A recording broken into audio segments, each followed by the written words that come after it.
श्री परमात्मने नमः।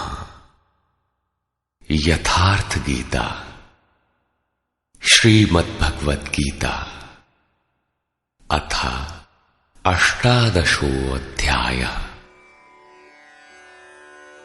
ये गीता का अंतिम अध्याय है, जिसके पूर्वार्ध में योगेश्वर श्री कृष्ण द्वारा प्रस्तुत अनेक प्रश्नों का समाधान है तथा उत्तरार्ध गीता का उपसंहार है कि गीता से लाभ क्या है।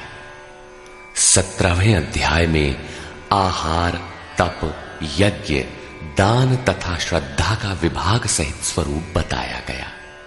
उसी संदर्भ में त्याग के प्रकार शेष है। अर्जुन ने स्वयं एक प्रश्न रखा कि अर्जुन उवाच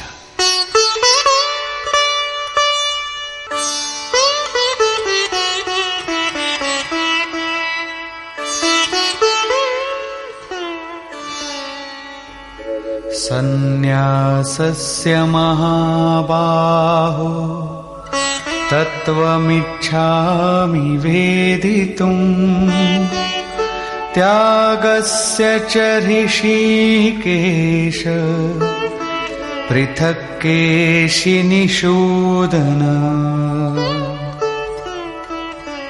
अर्जुन बोला, हे महाबाहो, हे हृदय के सर्वस्व, हे केशनिषूदन, मैं सन्यास और त्याग के यथार्थ स्वरूप को पृथक पृथक जानना चाहता हूं।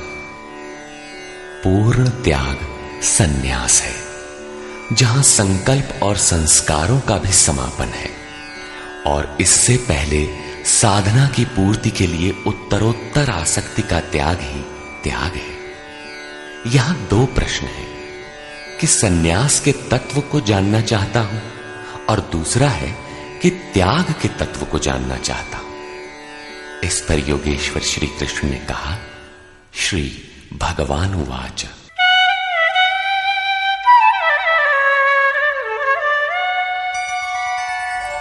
काम्यानां कर्मणां न्यासं सन्न्यासं कवयो विदुः सर्वकर्मफलत्यागं प्राहुस्त्यागं विचक्षणाः।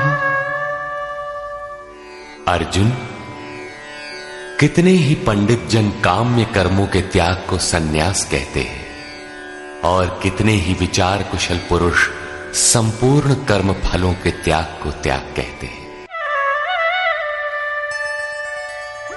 त्याज्यं दोषवदित्येके कर्म प्राहुर्मनीषिणः यज्ञदानतपः कर्म न त्याज्यमिति चापरे। कई एक विद्वान ऐसा कहते हैं कि सभी कर्म दोषयुक्त हैं, अतः त्याग देने योग्य हैं, और दूसरे विद्वान ऐसा कहते हैं कि यज्ञ, दान और तप त्यागने योग्य नहीं है। इस प्रकार अनेक मत प्रस्तुत करके योगेश्वर अपना भी निश्चित मत देते हैं।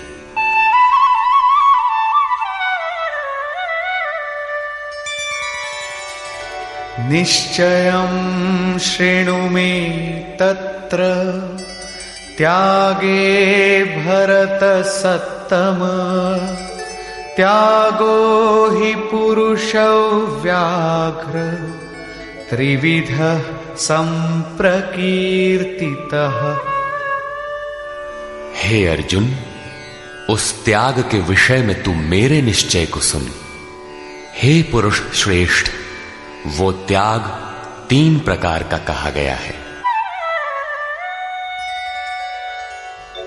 यज्ञदान तपः कर्म न त्याज्यं कार्यमेव तत् यज्ञो दानं तपश्चैव पावनानि मनीषिणाम्। यज्ञ, दान और तप ये 3 प्रकार के कर्म त्यागने योग्य नहीं हैं। इन्हें तो करना ही चाहिए, क्योंकि यज्ञ, दान और तप तीनों ही पुरुषों को पवित्र करने वाले हैं। श्री कृष्ण ने 4 प्रचलित मतों का उल्लेख किया। पहला, काम्य कर्मों का त्याग।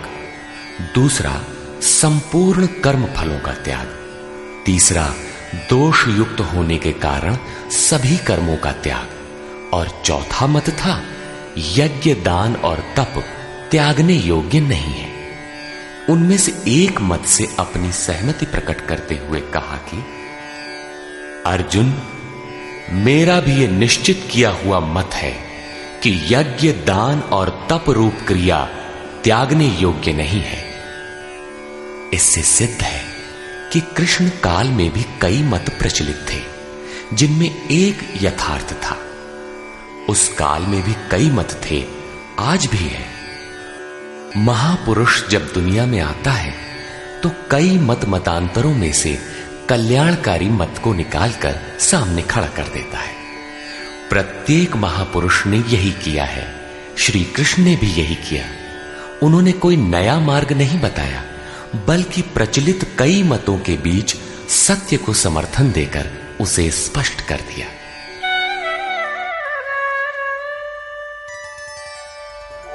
एतान्यपि तु कर्माणि संगं त्यक्त्वा फलानि च कर्तव्यानीति मे पार्थ निश्चितं मतमुत्तमम्।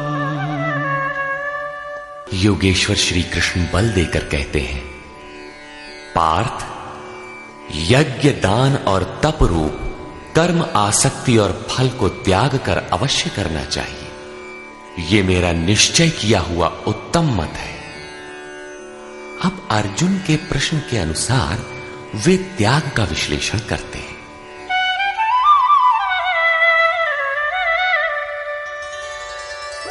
नियतस्य तु सन्न्यासः कर्मणो नोपपद्यते मोहात्तस्य परित्यागस्तामसः परिकीर्तितः। हे अर्जुन, नियत कर्म। श्री कृष्ण के शब्दों में नियत कर्म एक ही है, यज्ञ की प्रक्रिया। इस नियत शब्द को 8-10 बार योगेश्वर ने कहा। इस पर बार बार बल दिया कि कहीं साधक भटक कर दूसरा न करने लगे। इस शास्त्र विधि से निर्धारित कर्म का त्याग करना उचित नहीं। मोह से उसका त्याग करना तामस त्याग कहा गया है। सांसारिक विषय वस्तुओं की आसक्ति में फंसकर कार्यम कर्म अर्थात नियत कर्म एक दूसरे के पूरक है। इनका त्याग तामसी है। ऐसा पुरुष अधः गच्छति, कीट पतंग पर्यंत अधम योनियों में जाता है, क्योंकि उसने भजन की प्रवृत्तियों का त्याग कर दिया। अब राजस त्याग के विषय में बताते हैं। दुःखमित्येव यत्कर्म कायक्लेश भयात् त्यजेत् सकृत्वा राजसं त्यागं नैव त्यागफलं लभेत्। कर्म को दुखमय समझकर शारीरिक क्लेश के भय से उसका त्याग करने वाला व्यक्ति राजस त्याग को करके भी त्याग के फल को प्राप्त नहीं होता। जिससे भजन पार न लगे और काय क्लेश भयात, इस भय से कर्म को त्याग दे कि शरीर को कष्ट होगा, उस मनुष्य का त्याग राजसी है। उसे त्याग का फल परम शांति नहीं प्राप्त होती। तथा कार्यमित्येव यत्कर्म नियतं क्रियते अर्जुन संगं त्यक्त्वा फलं चैव सत्यागः सात्विको मतः। हे अर्जुन, करना कर्तव्य है ऐसा समझकर जो नियतम शास्त्र विधि से निर्धारित किया हुआ कर्म संग दोष और फल को त्याग कर किया जाता है, वही सात्विक त्याग है। अतः नियत कर्म करें और इसके सिवाय जो कुछ है उसका त्याग कर दें। ये नियत कर्म भी क्या करते ही रहेंगे या कभी इसका भी त्याग होगा? इस पर कहते हैं, अब अंतिम त्याग का रूप देखें।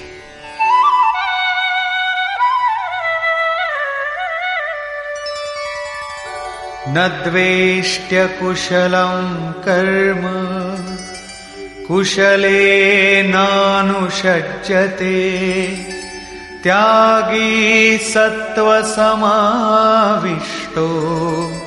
मेधावी छिन्न संशयः।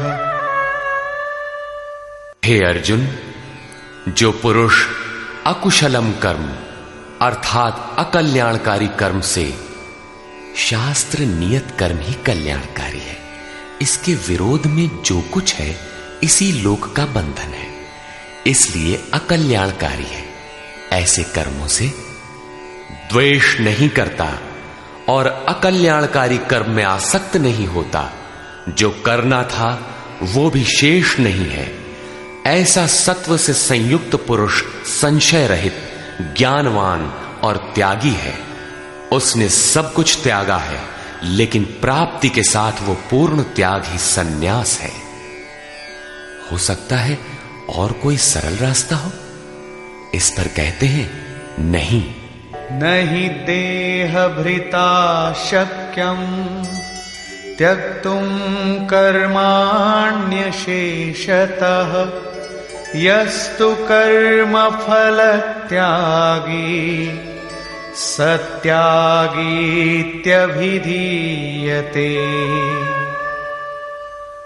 देहधारी पुरुषों के द्वारा अर्थात केवल शरीर ही नहीं जिसे आप देखते हैं, श्री कृष्ण के अनुसार प्रकृति से उत्पन्न सत रज तम तीनों गुण ही इस जीवात्मा को शरीरों में बांधते हैं।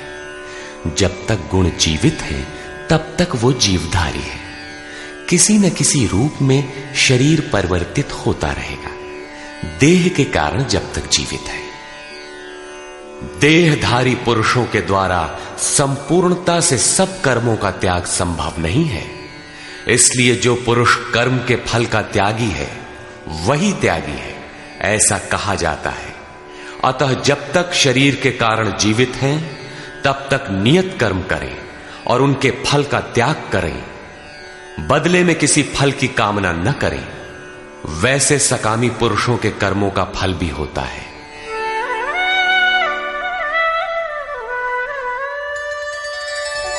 अनिष्टमिष्टं मिश्रञ्च त्रिविधं कर्मणः फलम् भवत्यत्यागिनां प्रीत्य न तु सन्न्यासिनां क्वचित्। सकामी पुरुषों के कर्मों का अच्छा, बुरा और मिला हुआ ऐसा 3 प्रकार का फल मरने के पश्चात भी होता है। जन्म जन्मांतरों तक मिलता है, किंतु सन्यासी नाम सर्वस्व का न्यास अर्थात अंत करने वाले पूर्ण त्यागी पुरुषों के कर्मों का फल किसी भी काल में नहीं होता। यही शुद्ध सन्यास है। सन्यास चरमोत्कृष्ट अवस्था है।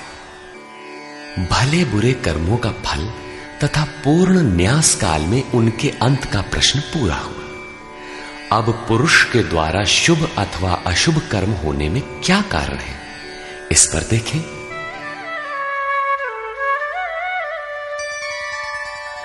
पंचैतानि महाबाहो कारणानि निबोध मे सांख्ये कृतान्ते प्रोक्तानि सिद्धये सर्वकर्मणाम्।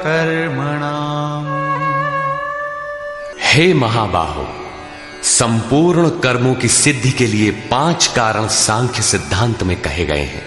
उन्हें तू मुझसे भली प्रकार जान। अधिष्ठानं तथा कर्ता करणं च पृथग्विधम् विविधाश्च पृथक् चेष्टा दैवं चैवात्र पंचमम्। इस विषय में कर्ता अर्थात ये मन, पृथक पृथक करण अर्थात जिनके द्वारा किया जाता है, यदि शुभ पार लगता है तो विवेक, वैराग्य, शम, दम, त्याग, अनवरत चिंतन की प्रवृत्तियां करण होंगी। यदि अशुभ पार लगता है तो काम, क्रोध, राग, द्वेष, लिप्सा इत्यादि करण होंगे।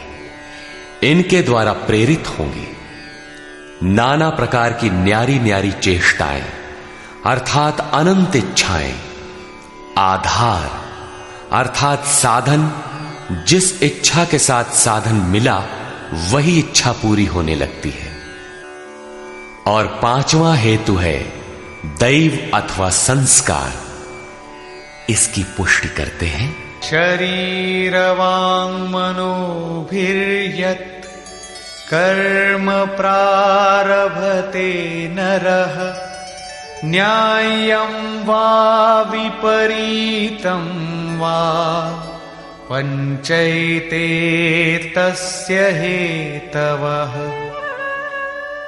मनुष्य मन, वाणी अथवा शरीर से शास्त्र के अनुसार अथवा विपरीत जो कुछ कर्म आरंभ करता है, उनके ये 5 ही कारण हैं। परंतु ऐसा होने पर भी तत्रैवं सति कर्तारम् आत्मानं केवलं तु यः पश्यत्यकृतबुद्धित्वान् न स पश्यति दुर्मतिः।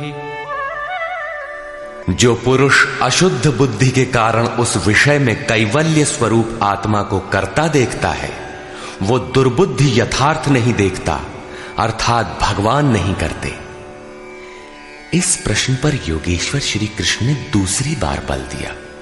अध्याय 5 में उन्होंने कहा था कि वो प्रभु न करता है, न कराता है, न क्रिया के संयोग को जोड़ता है। तो लोग कहते क्यों हैं? मोह से लोगों की बुद्धि आवृत है, इसलिए जो कुछ भी कह सकते हैं। यहां भी कहते हैं कर्म होने में 5 कारण हैं। उसके बावजूद भी जो कैवल्य स्वरूप परमात्मा को करता देखता है, वो मूढ़ बुद्धि अर्थात दुर्बुद्धि यथार्थ नहीं देखता अर्थात भगवान नहीं करते। जबकि अर्जुन के लिए वे ताल ठोक कर खड़े हो जाते हैं। निमित्त मात्रम भव, कि करता धरता तो मैं हूं, तू निमित्त बनकर खड़ा भर रहे। अंततः वे महापुरुष कहना क्या चाहते हैं? वस्तुतः भगवान और प्रकृति के बीच एक आकर्षण रेखा है। जब तक साधक प्रकृति की सीमा में है, भगवान नहीं करते। बहुत समीप रहकर भी दृष्टा रूप में ही रहते हैं। अनन्य भाव से इष्ट को पकड़ने पर वे हृदय देश से संचालक बन जाते हैं। साधक प्रकृति की आकर्षण सीमा से निकलकर उनके क्षेत्र में आ जाता है। ऐसे अनुरागी के लिए वे ताल ठोक कर सदैव खड़े रहते हैं। केवल उसी के लिए भगवान करते हैं। अतः चिंतन करें। प्रश्न पूरा हुआ। आगे देखें। यस्य नाहं कृतो भावो बुद्धिर्यस्य न लिप्यते हत्वापि स इमान् लोकान् न हन्ति न निबध्यते। जिस पुरुष के अंतःकरण में मैं करता हूं ऐसा भाव नहीं है तथा जिसकी बुद्धि लिपायमान नहीं होती, वो पुरुष इन सब लोकों को मारकर भी वास्तव में न तो मारता है और न बंधता है। लोक संबंधी संस्कारों का विलय ही लोक संहार है। अब उस नियत कर्म की प्रेरणा कैसे होती है, इस पर देखें।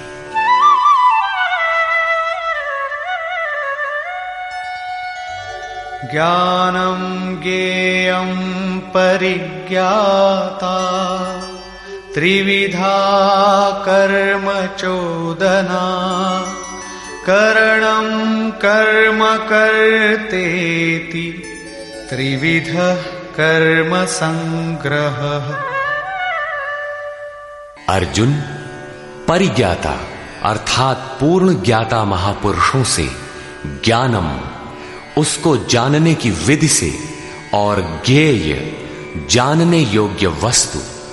श्री कृष्ण ने पीछे कहा, मैं ही ज्ञेय जानने योग्य पदार्थ हूं, से कर्म करने की प्रेरणा मिलती है। पहले तो पूर्ण ज्ञाता कोई महापुरुष हो, उनके द्वारा उस ज्ञान को जानने की विधि प्राप्त हो, लक्ष्य ज्ञेय पर दृष्टि हो, तभी कर्म की प्रेरणा मिलती है। और कर्ता अर्थात मन की लगन, करण अर्थात विवेक, वैराग्य, शम, दम इत्यादि तथा कर्म की जानकारी से कर्म का संग्रह होता है, कर्म इकट्ठा होने लगता है। पीछे कहा गया था कि प्राप्ति के पश्चात उस पुरुष का कर्म किए जाने से कोई प्रयोजन नहीं होता और न छोड़ने से हानि ही होती है। फिर भी लोक संग्रह अर्थात पीछे वालों के हृदय में कल्याणकारी साधनों के संग्रह के लिए वो कर्म में बरतता है। कर्ता, करण और कर्म के द्वारा इनका संग्रह होता है। ज्ञान, कर्म और कर्ता के भी तीन तीन भेद हैं। ज्ञानं कर्म च कर्ता च त्रिधैव गुणभेदतः प्रोच्यते गुणसंख्यानि यथावत् शृणुतान्यपि। ज्ञान, कर्म तथा कर्ता भी गुणों के भेद से सांख्य शास्त्र में तीन तीन प्रकार के कहे गए हैं, उन्हें भी तू यथावत सुन। प्रस्तुत है पहले ज्ञान का भेद। सर्वभूतेषु येनैकं भावमव्ययमीक्षते अविभक्तं विभक्तेषु तज्ज्ञानं विद्धि सात्विकम्।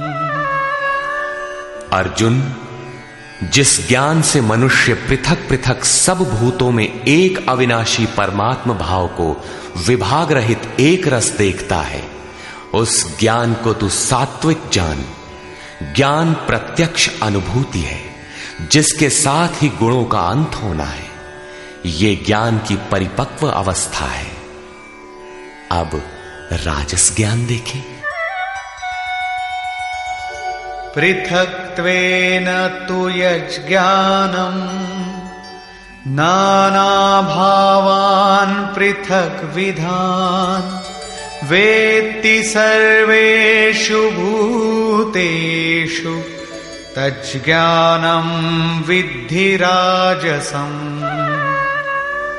जो ज्ञान संपूर्ण भूतों में भिन्न प्रकार के अनेक भावों को अलग अलग करके जानता है कि ये अच्छा है, ये बुरे हैं, उस ज्ञान को तू राजस जान। ऐसी स्थिति है तो राजसी स्तर पर तुम्हारा ज्ञान है। अब देखें तामस ज्ञान।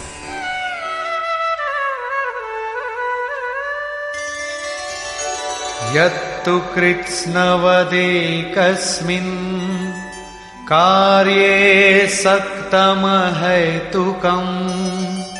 अतत्त्वार्थवदल्पञ्च तत्तामसमुदाहृतम्। जो ज्ञान एकमात्र शरीर में ही संपूर्णता के सदृश आसक्त है, युक्ति रहित अर्थात जिसके पीछे कोई क्रिया नहीं है, तत्व के अर्थ स्वरूप परमात्मा की जानकारी से अलग करने वाला और तुच्छ है, वो ज्ञान तामस कहा जाता है।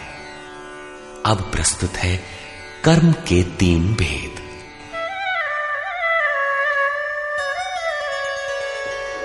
नियतं संगरहितं अरागद्वेषतः कृतम् अफलप्रेप्सुना कर्म यत्तत्सात्विकमुच्यते। जो कर्म नियतम शास्त्र विधि से निर्धारित है, अन्य नहीं, संग दोष और फल को न चाहने वाले पुरुष द्वारा बिना राग द्वेष के किया जाता है, वो कर्म सात्विक कहा जाता है। नियत कर्म अर्थात आराधना चिंतन है, जो परम में प्रवेश दिलाता है।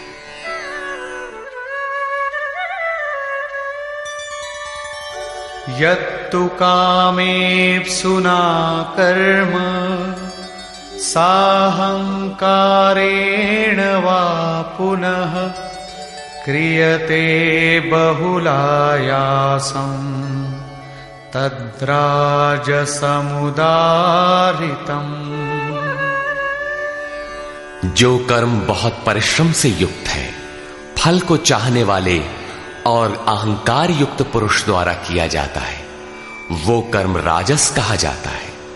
ये पुरुष भी वही नियत कर्म करता है, किंतु अंतर मात्र इतना ही है कि फल की इच्छा और अहंकार से युक्त है, इसलिए उसके द्वारा होने वाले कर्म राजस है। अब देखें तामस।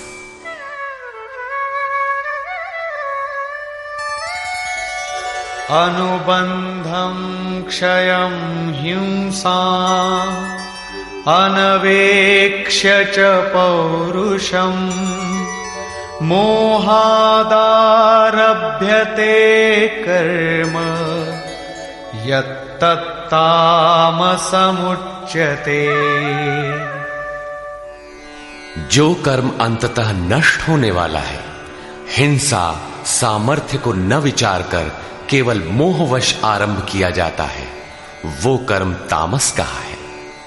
स्पष्ट है कि ये कर्म शास्त्र का नियत कर्म नहीं है, उसके स्थान पर भ्रांति है। अब देखें कर्ता के लक्षण।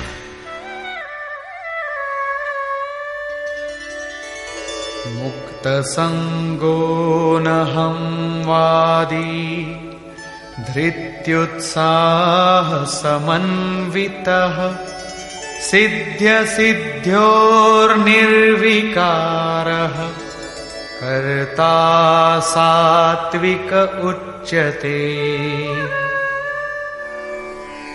जो कर्ता संग दोष से रहित होकर अहंकार के वचन न बोलने वाला, धैर्य और उत्साह से युक्त होकर कार्य के सिद्ध होने और न होने में हर्ष शोक इत्यादि विकारों से सर्वथा रहित होकर कर्म में अर्थात अहिर्निश प्रवृत्त है, वो कर्ता सात्विक कहा जाता है।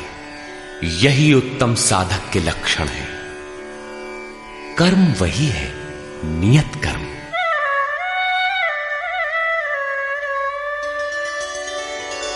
रागी कर्म फल प्रेप्सुः लुब्धो हिंसात्मको शुचिः हर्ष शोकान्वितः कर्ता राजसः परिकीर्तितः।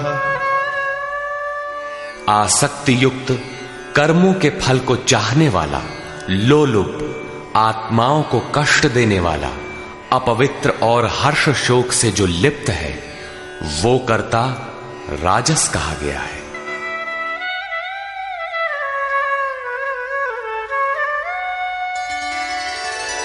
अयुक्तः प्राकृतः स्तब्धः शठो नैष्कृतिको लसः विषादी दीर्घसूत्री च कर्ता तामस उच्यते।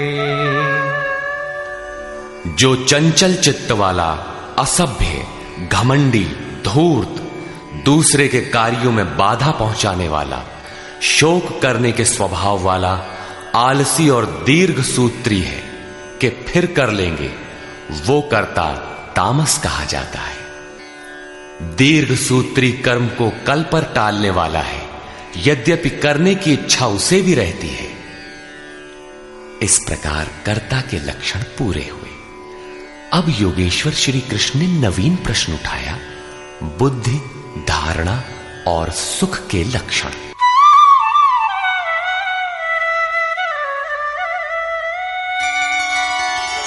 बुद्धेर्भेदं धृतेश्चैव गुणतस्त्रिविधं शृणु प्रोच्यमानमशेषेण पृथक्त्वेन धनंजय।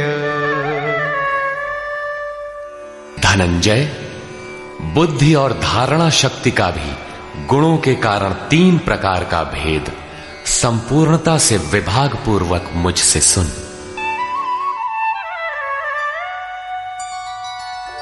प्रवृत्तिं च निवृत्तिं च कार्याकार्ये भयाभये बंधं मोक्षं च या वेत्ति बुद्धि सा पार्थ सात्विकी। पार्थ, प्रवृत्ति और निवृत्ति को, कर्तव्य और अकर्तव्य को, भय और अभय को तथा बंधन और मोक्ष को जो बुद्धि यथार्थ जानती है, वो बुद्धि सात्विकी है। अर्थात परमात्म पथ, आवागमन पथ दोनों की भली प्रकार जानकारी सात्विक बुद्धि है। यथा यया धर्ममधर्मं च कार्यं चाकार्यमेव च अयथावत् प्रजानाति बुद्धि सा पार्थ राजसी। पार्थ, जिस बुद्धि द्वारा मनुष्य धर्म और अधर्म को तथा कर्तव्य और अकर्तव्य को भी यथावत नहीं जानता, अधूरा जानता है, वो बुद्धि राजसी है। अब तामसी बुद्धि का स्वरूप देखें।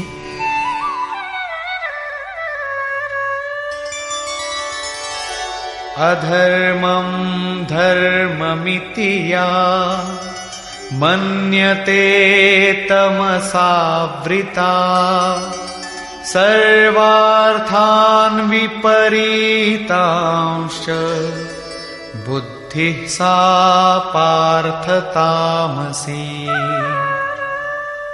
पार्थ, तमोगुण से ढकी हुई जो बुद्धि अधर्म को धर्म मानती है तथा संपूर्ण हितों को विपरीत ही देखती है, वो बुद्धि तामसी है। यहां श्लोक 30 से 32 तक बुद्धि के 3 भेद बताए गए। पहली बुद्धि तो किस कार्य से निवृत्त होना है और किस में प्रवृत्त होना है, कौन कर्तव्य है और कौन अकर्तव्य है, इसकी भली प्रकार जानकारी रखती है, वो बुद्धि सात्विक है। जो कर्तव्य अकर्तव्य को धूमिल ढंग से जानती है, यथार्थ नहीं जानती, वो राजसी बुद्धि है। और अधर्म को धर्म, नश्वर को शाश्वत तथा हित को अहित, इस प्रकार विपरीत जानकारी वाली बुद्धि तामसी है। इस प्रकार बुद्धि के भेद समाप्त हुए। अब प्रस्तुत है दूसरा प्रश्न, धृति, धारणा के 3 भेद।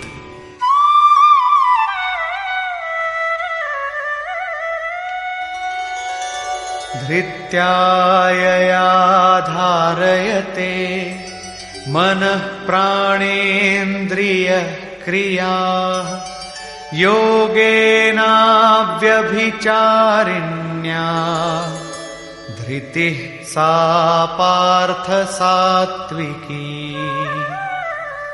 योगेन, यौगिक प्रक्रिया के द्वारा अव्यभिचारिणी, योग चिंतन के अलावा दूसरे किसी स्फुरण का आना व्यभिचार है।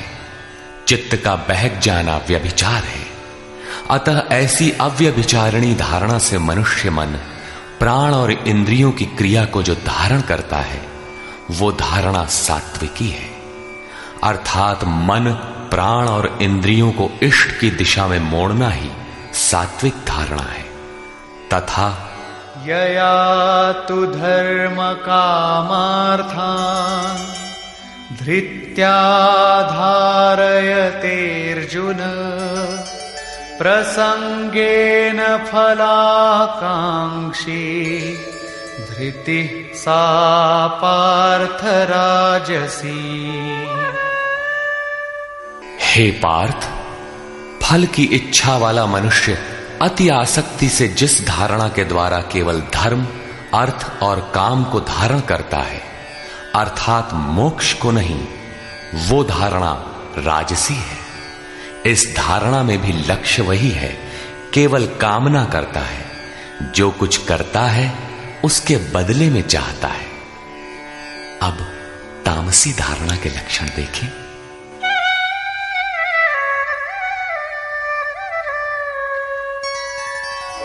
यया स्वप्नं भयं शोकं विषादं मदमेव च न विमुञ्चति दुर्मेधा धृतिः सा पार्थ तामसी।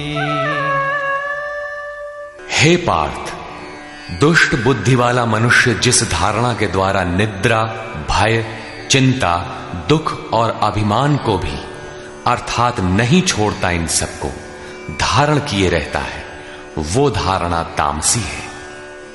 ये प्रश्न पूरा हुआ। अगला प्रश्न है सुख।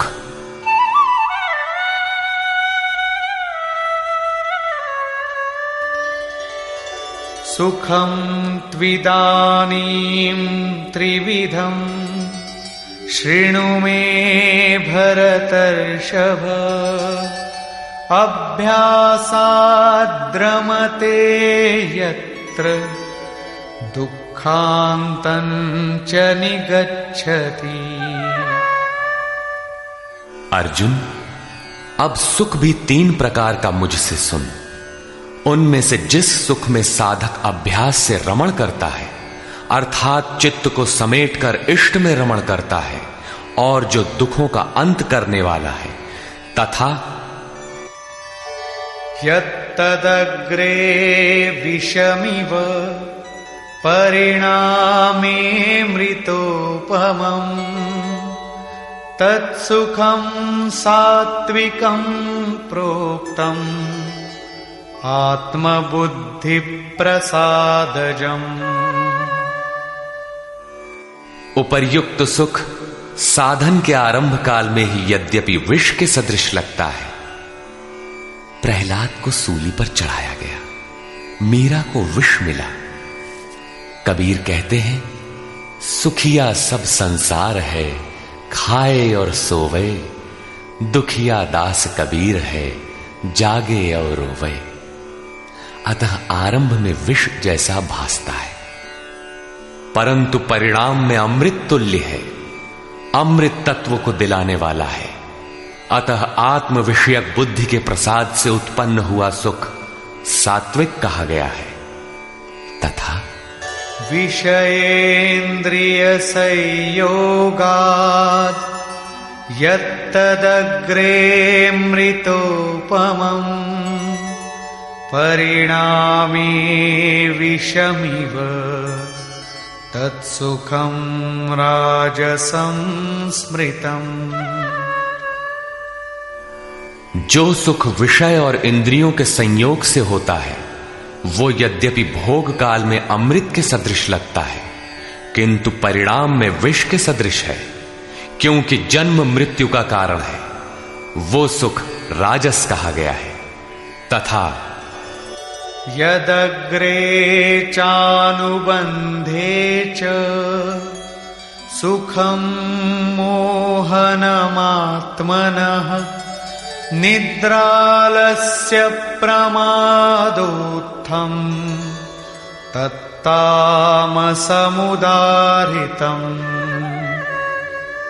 जो सुख भोग काल और परिणाम में भी आत्मा को मोह में डालने वाला है, निद्रा या निशा सर्वभूतानाम, जगत की निशा में अचेत रखने वाला है।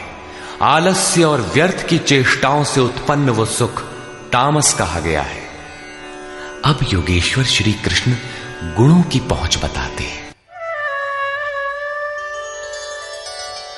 न तदस्ति पृथिव्यां वा दिवि देवेषु वा पुनः सत्वं प्रकृतिजैर्मुक्तम् यदेभिः स्यात् त्रिभिर्गुणैः।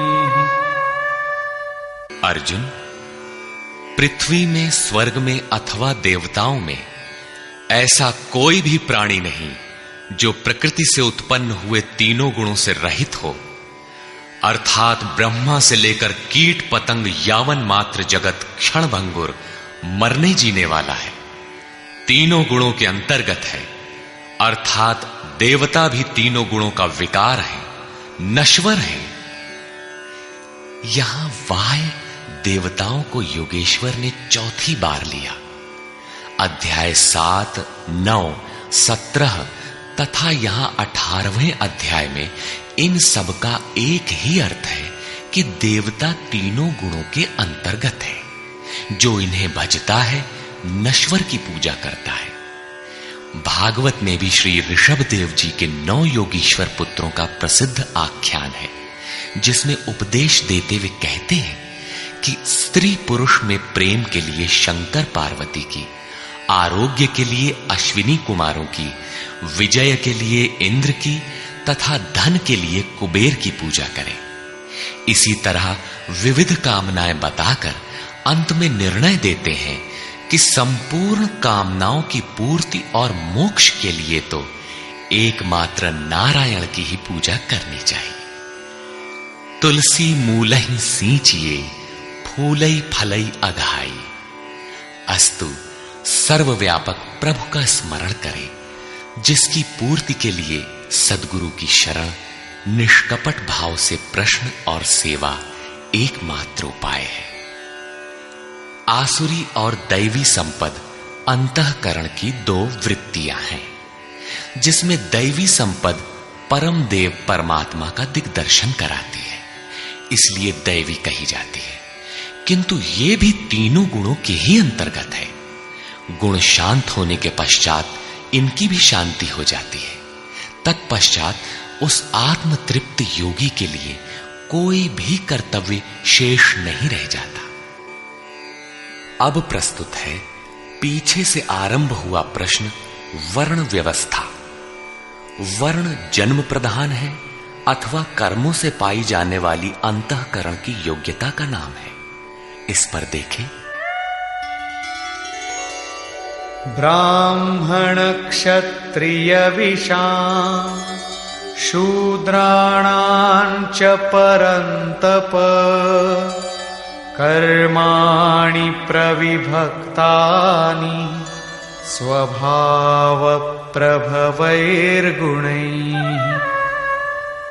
हे परंतप, ब्राह्मण, क्षत्रिय, वैश्य और शूद्रों के कर्म स्वभाव से उत्पन्न गुणों द्वारा विभक्त किए गए हैं। स्वभाव में सात्विक गुण होगा तो आप में निर्मलता होगी, ध्यान समाधि की क्षमता होगी। तामसी गुण होगा तो आलस्य, निद्रा, प्रमाद रहेगा। उसी स्तर से आपसे कर्म भी होगा। जो गुण कार्यरत है वही आपका वर्ण है, स्वरूप है। इस प्रश्न को योगेश्वर श्री कृष्ण ने यहां चौथी बार लिया है। अध्याय 2 में इन 4 वर्णों में से एक क्षत्रिय का नाम लिया कि क्षत्रिय के लिए युद्ध से श्रेयतर कोई मार्ग नहीं है। तीसरे अध्याय में उन्होंने कहा कि दुर्बल गुण वाले के लिए भी उसके स्वभाव से उत्पन्न योग्यता के अनुसार धर्म में प्रवृत्त होना, उसमें मर जाना भी परम कल्याणकारक है। दूसरों की नकल करना भयावह है। अध्याय 4 में बताया कि 4 वर्णों की सृष्टि मैंने की। तो क्या मनुष्यों को 4 जातियों में बांटा? कहते हैं नहीं, गुण कर्म विभागशः, गुणों के योग्यता से कर्म को 4 सोपानों में बांटा। यहां गुण एक पैमाना है, उसके द्वारा माप कर कर्म करने की क्षमता को 4 भागों में बांटा। श्री कृष्ण के शब्दों में कर्म एकमात्र अव्यक्त पुरुष के प्राप्ति की क्रिया है। ईश्वर प्राप्ति का आचरण आराधना है, जिसकी शुरुआत मात्र एक इष्ट में श्रद्धा से है। चिंतन की विधि विशेष है, जिसे पीछे बताए हैं। इस यज्ञार्थ कर्म को ही 4 भागों में बांटा। अब कैसे समझें कि हम में कौन से गुण हैं और किस श्रेणी के हैं, इस पर यहां कहते हैं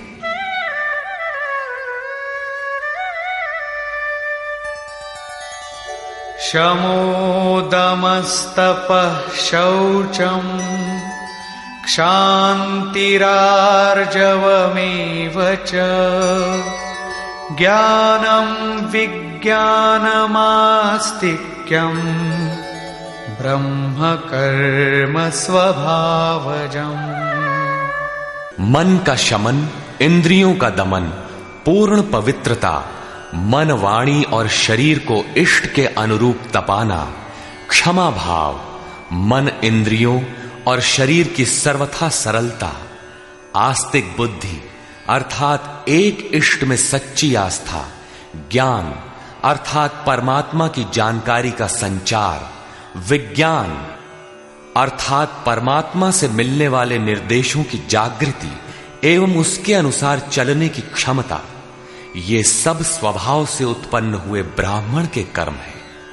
अर्थात जब स्वभाव में ये योग्यताएं पाई जाएं, कर्म धारावाही होकर स्वभाव में ढल जाए, तो वो ब्राह्मण श्रेणी का करता है। तथा शौर्यं तेजो धृतिर्दाक्षम् युद्धे चाप्यपलायनम् दानमीश्वर भावश्च क्षात्रं कर्म स्वभावजम्। शूरवीरता, ईश्वरीय तेज का मिलना, धैर्य, चिंतन में दक्षता अर्थात कर्मसु कौशलम, कर्म करने में दक्षता, प्रकृति के संघर्ष से न भागने का स्वभाव, दान अर्थात सर्वस्व का समर्पण, सब भावों पर स्वामी भाव अर्थात ईश्वर भाव, ये सब क्षत्रिय के स्वभावजम, स्वभाव से उत्पन्न हुए कर्म है। स्वभाव में ये योग्यताएं पाई जाती हैं तो वो कर्ता क्षत्रिय है। अब प्रस्तुत है वैश्य तथा शूद्र का स्वरूप।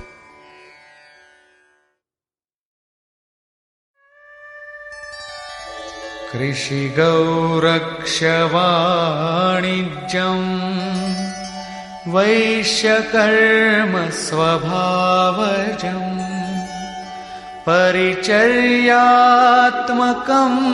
कर्म शूद्रस्यापि स्वभावजम्। कृषि, गोरक्षा और व्यवसाय वैश्य के स्वभावजन्य कर्म है। गोपालन ही क्यों, भैंस को मार डालें, बकरी न रखें, ऐसा कुछ नहीं है। सुदूर वैदिक वाडहमय में गो शब्द अंतःकरण एवं इंद्रियों के लिए प्रचलित था। गोरक्षा का अर्थ है इंद्रियों की रक्षा। विवेक, वैराग्य, शम, दम के द्वारा इंद्रियां सुरक्षित होती हैं। काम, क्रोध, लोभ, मोह के द्वारा ये विभक्त हो जाती हैं, क्षीण हो जाती हैं। आत्मिक संपत्ति ही स्थिर संपत्ति है।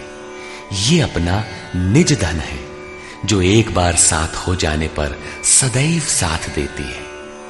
प्रकृति के द्वंद्वों में से उनका शनैः शनैः संग्रह करना व्यवसाय है।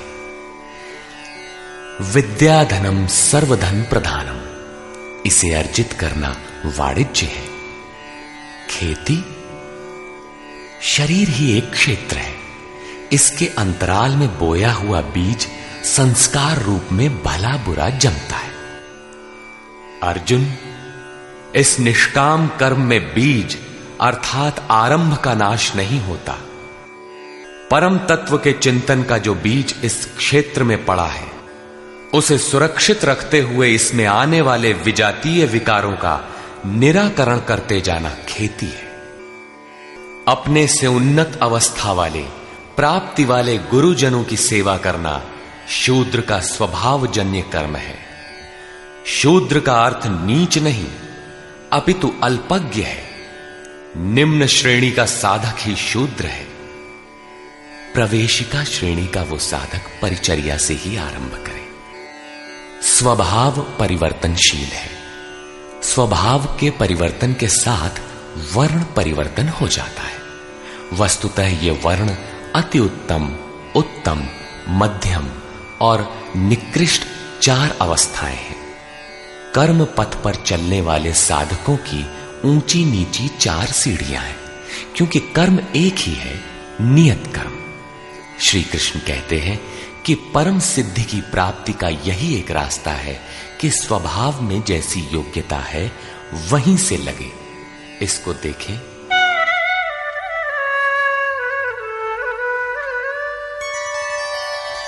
स्वे स्वे कर्मण्यभिरतः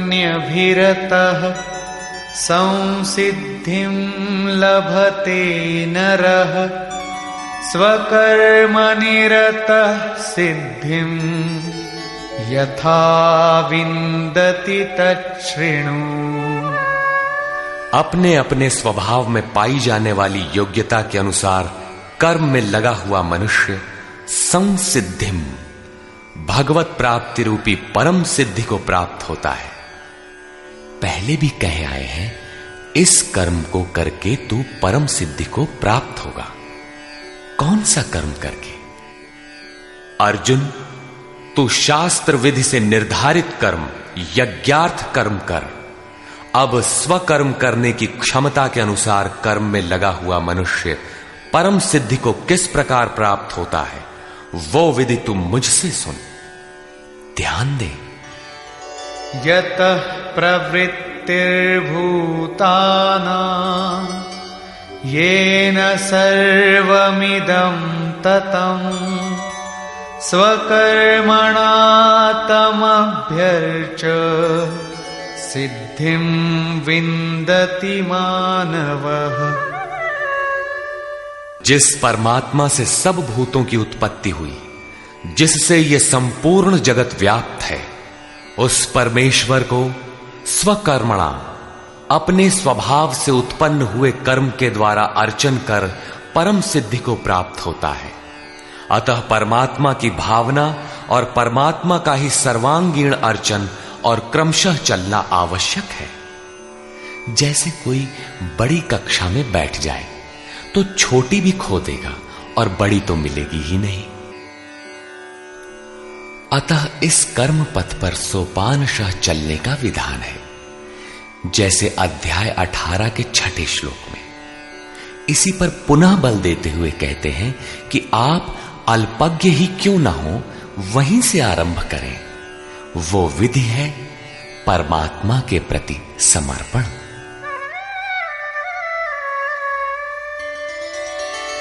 श्रेयान् स्वधर्मो विगुणः परधर्मात् स्वनुष्ठितात् स्वभावनियतं कर्म कुर्वन्नाप्नोति किल्बिषम्। अच्छी प्रकार अनुष्ठान किए हुए दूसरे के धर्म से गुण रहित भी स्वधर्म परम कल्याणकारक है। स्वभाव नियतम, स्वभाव से निर्धारित किया हुआ कर्म करता हुआ मनुष्य पाप अर्थात आवागमन को प्राप्त नहीं होता। प्रायः साधकों को उच्चाटन होने लगता है कि हम सेवा करते ही रहेंगे। वे तो ध्यानस्थ हैं, अच्छे गुणों के कारण उनका सम्मान है। तुरंत वे नकल करने लगते हैं। श्री कृष्ण के अनुसार नकल या ईर्ष्या से कुछ मिलेगा नहीं। अपने स्वभाव से कर्म करने की क्षमता के अनुसार कर्म करके ही कोई परम सिद्धि पाता है, छोड़कर नहीं।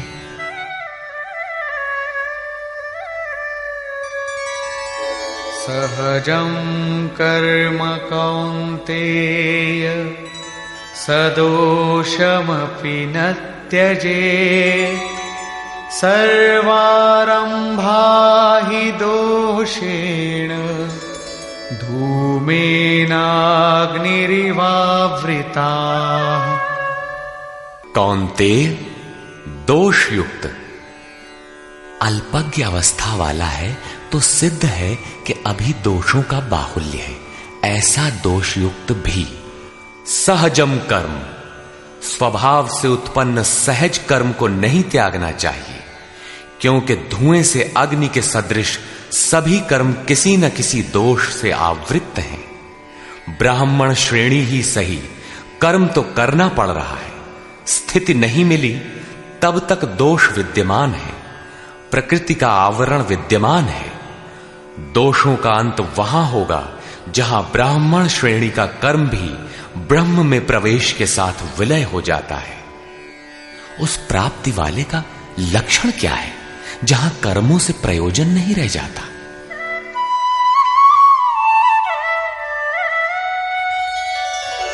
असक्त बुद्धि सर्वत्र जितात्मा विगत स्पृहः नैष्कर्म्य सिद्धिं परमां संन्यासेनाधिगच्छति।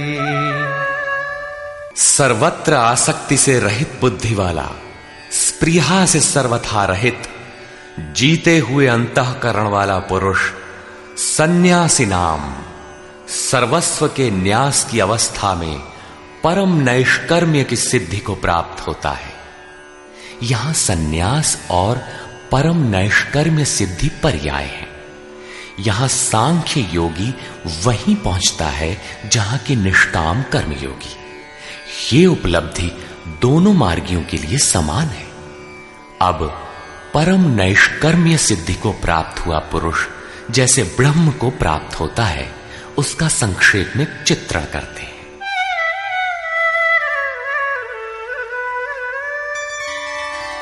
सिद्धिं प्राप्तो यथा ब्रह्म तथाप्नोति निबोध मे समासेनैव कौन्तेय निष्ठा ज्ञानस्य या परा।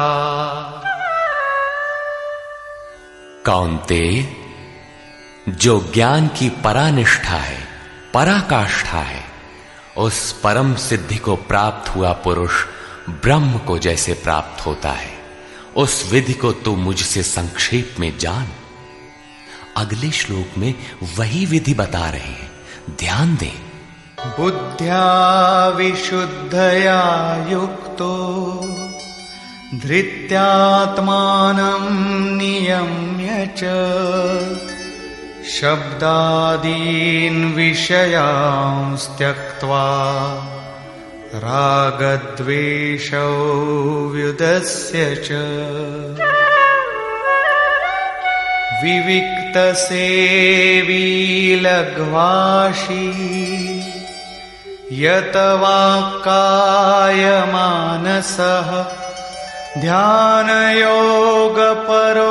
नित्यम् वैराग्यं समुपाश्रितः। अर्जुन, विशेष रूप से शुद्ध बुद्धि से युक्त एकांत और शुभ देश का सेवन करने वाला, साधना में जितना सहायक हो उतना ही आहार करने वाला, जीते हुए मन, वाणी और शरीर वाला, दृढ़ वैराग्य को भली प्रकार प्राप्त हुआ पुरुष, निरंतर ध्यान योग के परायण और ऐसी धारणा से युक्त अर्थात इसी सब को धारण करने वाला तथा अंतःकरण को वश में करके शब्दादिक विषयों को त्याग कर राग द्वेष को नष्ट करके तथा अहंकारं बलं दर्पं कामं क्रोधं परिग्रहं विमुच्य निर्ममः शान्तो ब्रह्मभूयाय कल्पते। अहंकार, बल, घमंड, काम, क्रोध, बाह्य वस्तुओं और आंतरिक चिंतनों का त्याग कर ममता रहित शांत अंतःकरण हुआ पुरुष पर ब्रह्म के साथ एक ही भाव होने के लिए योग्य होता है। आगे देखें।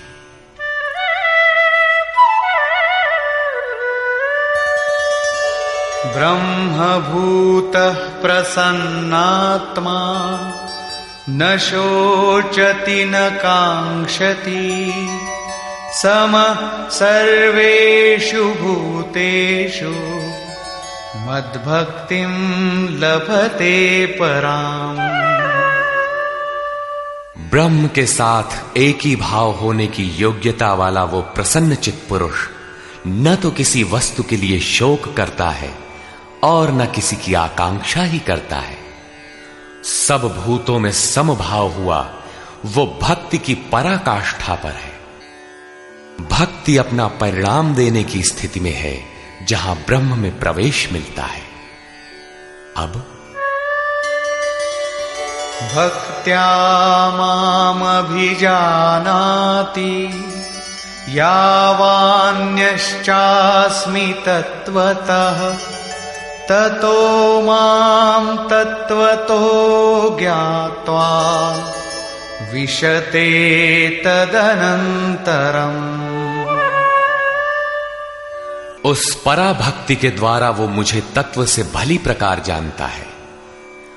वो तत्व है क्या? मैं जो और जिस प्रभाव वाला हूं, अजर अमर शाश्वत जिन अलौकिक गुणधर्मों वाला हूं, उसे जानता है और मुझे तत्व से जानकर तत्काल ही मुझ में प्रवेश कर जाता है। प्राप्ति काल में तो भगवान दिखाई पड़ते हैं और प्राप्ति के ठीक बाद तत्क्षण वो अपने ही आत्म स्वरूप को उन ईश्वरीय गुण धर्मों से युक्त पाता है कि आत्मा ही अजर अमर शाश्वत अव्यक्त और सनातन है। अहंकार, बल, दर्प, काम, क्रोध, मद, मोह इत्यादि प्रकृति में गिराने वाले विकार जब सर्वथा शांत हो जाते हैं और विवेक, वैराग्य, शम, दम, एकांत सेवन, ध्यान इत्यादि ब्रह्म में प्रवेश दिलाने वाली योग्यताएं जब पूर्णतया परिपक्व हो जाती हैं, उस समय वो ब्रह्म को जानने योग्य होता है। उस योग्यता का नाम ही पराभक्ति है। इसी योग्यता द्वारा वो तत्व को जानता है। तत्व है क्या? मुझे जानता है। भगवान जो है, जिन विभूतियों से युक्त है, उसे जानता है और मुझे जानकर तत्क्षण मुझ में ही स्थित हो जाता है। अर्थात ब्रह्म, तत्व, ईश्वर, परमात्मा और आत्मा एक दूसरे के पर्याय हैं। एक की जानकारी के साथ ही इन सब की जानकारी हो जाती है। यही परम सिद्धि, परम गति, परम धाम भी है। अतः गीता का दृढ़ निश्चय है कि सन्यास और निष्काम कर्मयोग दोनों ही परिस्थितियों में परम नैष्कर्म्य सिद्धि को पाने के लिए नियत कर्म अर्थात चिंतन अनिवार्य है। अब तक तो सन्यासी के लिए भजन चिंतन पर बल दिया और अब समर्पण कहकर उसी वार्ता को निष्काम कर्मयोगी के लिए भी कहते हैं। सर्वकर्माण्यपि सदा कुर्वाणो मद्व्यपाश्रयः मत्प्रसादादवाप्नोति शाश्वतं पदमव्ययम्। मुझ पर विशेष रूप से आश्रित हुआ पुरुष संपूर्ण कर्मों को सदा करता हुआ लेश मात्र भी त्रुटि न रख कर करता हुआ मेरे कृपा प्रसाद से शाश्वत अविनाशी परम पद को प्राप्त होता है। कर्म वही है, नियत कर्म, यज्ञ की प्रक्रिया। पूर्ण योगेश्वर सद्गुरु के आश्रित साधक उनके कृपा प्रसाद से शीघ्र पा जाता है, अतः उसे पाने के लिए समर्पण आवश्यक है। चेतसा सर्वकर्माणि मयि सन्न्यस्य मत्परः बुद्धियोगमुपाश्रित्य मच्चित्तः सततं भव। अतः अर्जुन, संपूर्ण कर्मों को अर्थात जितना कुछ तुझसे बन पड़ता है मन से मुझे अर्पित करके, अपने भरोसे नहीं बल्कि मुझे समर्पण करके मेरे परायण हुआ बुद्धि योग अर्थात योग की बुद्धि का अवलंबन करके निरंतर मुझ में चित्त को लगा। योग एक ही है जो सर्वथा दुखों का अंत करने वाला और परम तत्व परमात्मा में प्रवेश दिलाने वाला है। उसकी क्रिया भी एक ही है, यज्ञ की प्रक्रिया जो मन तथा इंद्रियों के संयम, श्वास प्रश्वास तथा ध्यान इत्यादि पर निर्भर है, जिसका परिणाम भी एक ही है, यान्ति ब्रह्म सनातनम। इसी पर आगे कहते हैं,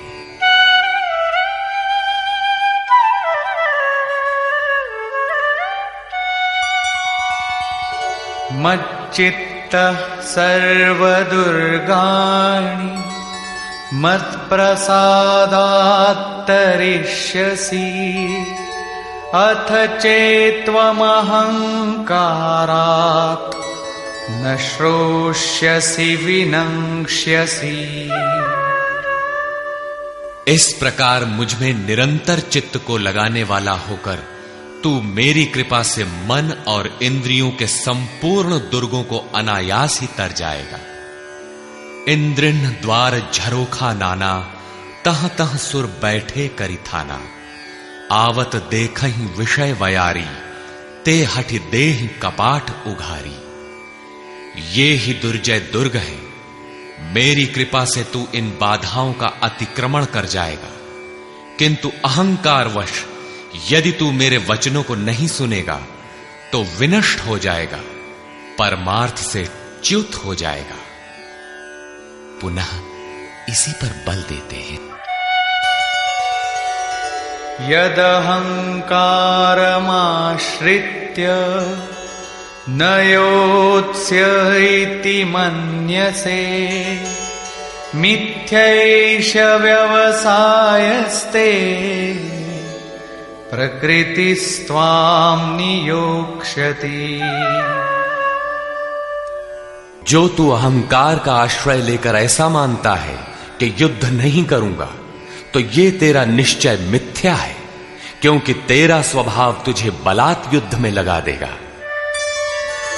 स्वभावजेन कौन्तेय निबद्ध स्वेन कर्मणा कर्तुं नेच्छसि यन्मोहात् करिष्यस्य वशोऽपि तत्। कौन्तेय, मोहवश तू जिस कर्म को नहीं करना चाहता उसको भी अपने स्वभाव से उत्पन्न हुए कर्म से बंधा हुआ परवश होकर करेगा। प्रकृति के संघर्ष से न भागने का तुम्हारा क्षत्रिय श्रेणी का स्वभाव तुम्हें बरबस कर्म में लगाएगा। प्रश्न पूरा हुआ।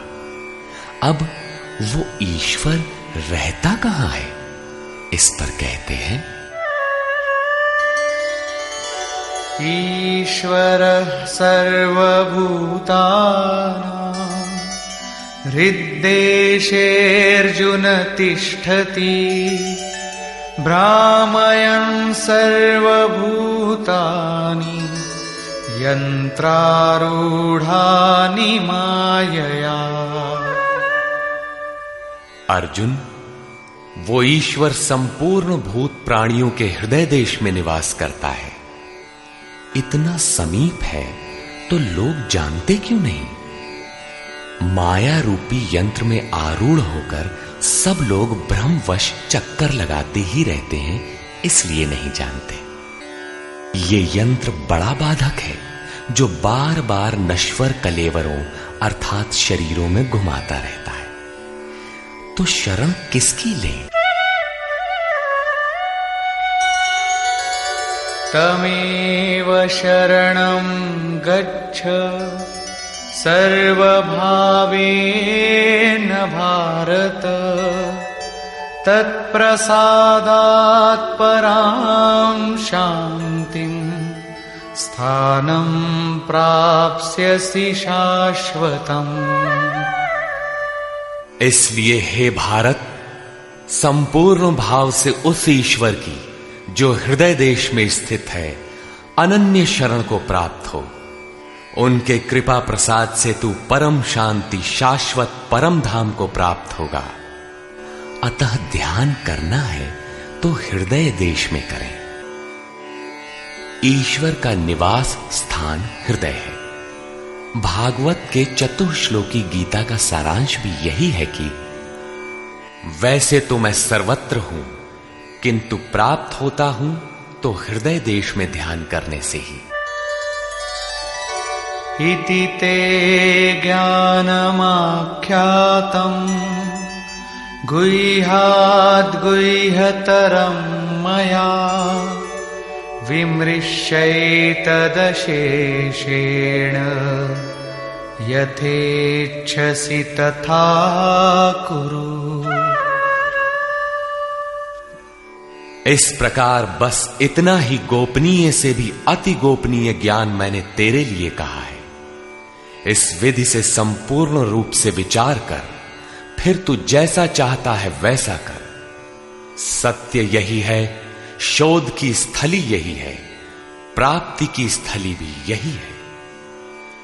किंतु हृदय स्थित ईश्वर दिखाई नहीं देता, इस पर उपाय बताते हैं।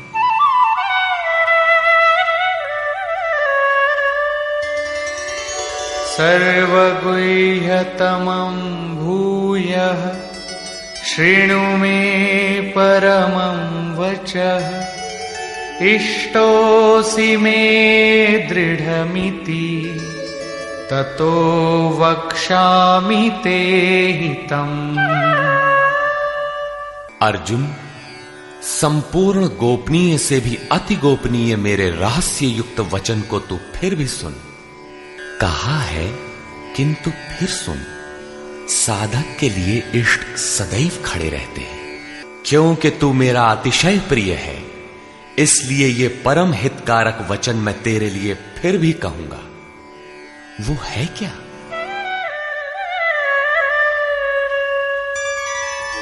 मन्मना भव मद्भक्तो मद्याजी मां नमस्कुरु, मामे वैष्यसि सत्यं ते प्रतिजाने प्रियोऽसि मे। अर्जुन, तू मेरे में ही अनन्य मन वाला हो, मेरा अनन्य भक्त हो, मेरे प्रति श्रद्धा से पूर्ण हो, मेरे समर्पण में अश्रुपात होने लगे। मेरे को ही नमन कर। ऐसा करने से तू मेरे को ही प्राप्त होगा। ये मैं तेरे लिए सत्य प्रतिज्ञा करके कहता हूं, क्योंकि तू मेरा अत्यंत प्रिय है। पीछे बताया ईश्वर हृदय देश में है, उसकी शरण में जा। यहां कहते हैं मेरी शरण आ। ये अति गोपनीय रहस्य युक्त वचन सुन कि मेरी शरण आओ। वास्तव में योगेश्वर श्री कृष्ण कहना क्या चाहते हैं? यही कि साधक के लिए सद्गुरु की शरण नितांत आवश्यक है। श्री कृष्ण एक पूर्ण योगेश्वर थे। अब समर्पण की विधि बताते हैं।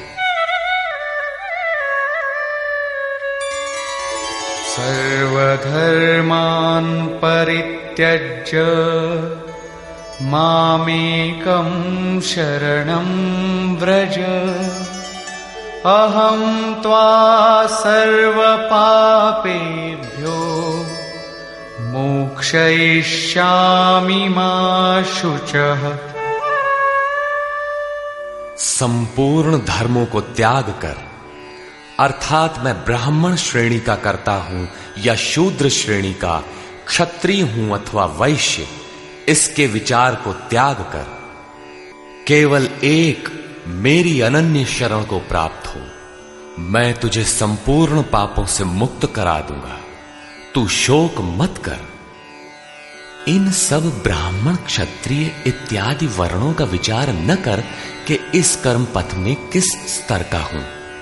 जो अनन्य भाव से शरण हो जाता है, सिवाय इष्ट के अन्य किसी को नहीं देखता, उसके क्रमशः वर्ण परिवर्तन, उत्थान तथा पूर्ण पापों से निवृत्ति अर्थात मोक्ष की जिम्मेदारी वो इष्ट सद्गुरु स्वयं अपने हाथों में ले लेते हैं। प्रत्येक महापुरुष ने यही कहा।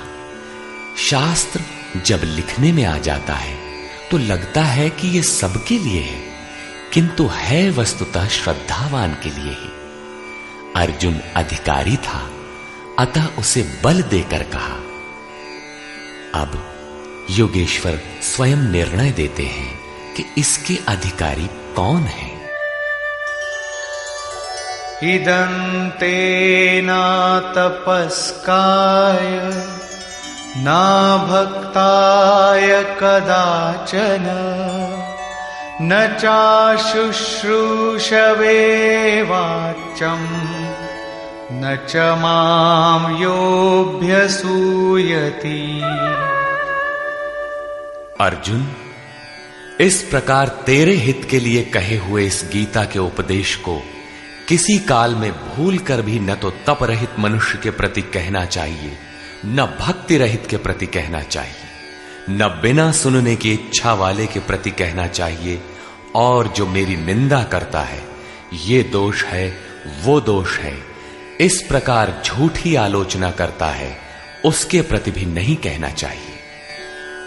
महापुरुष ही तो थे जिनके समक्ष स्तुतिकर्ताओं के साथ साथ कतिपय निंदक भी रहे होंगे। इनसे तो नहीं कहना चाहिए, किंतु प्रश्न स्वाभाविक है कि कहा किससे जाए। इस पर देखें।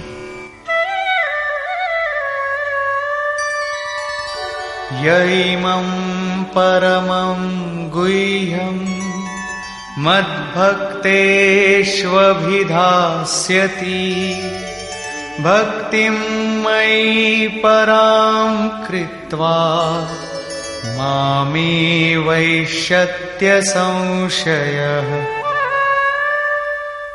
जो मनुष्य मुझ में परम प्रेम करके इस परम रहस्य युक्त गीता के उपदेश को मेरे भक्तों में कहेगा, वो निसंदेह मुझे ही प्राप्त होगा। अर्थात वो भक्त मुझे ही प्राप्त होगा जो सुन लेगा, क्योंकि उपदेश को भली प्रकार सुनकर हृदयंगम कर लेगा तो उस पर चलेगा तथा पार पा जाएगा। अब उस उपदेशकर्ता के लिए कहते हैं।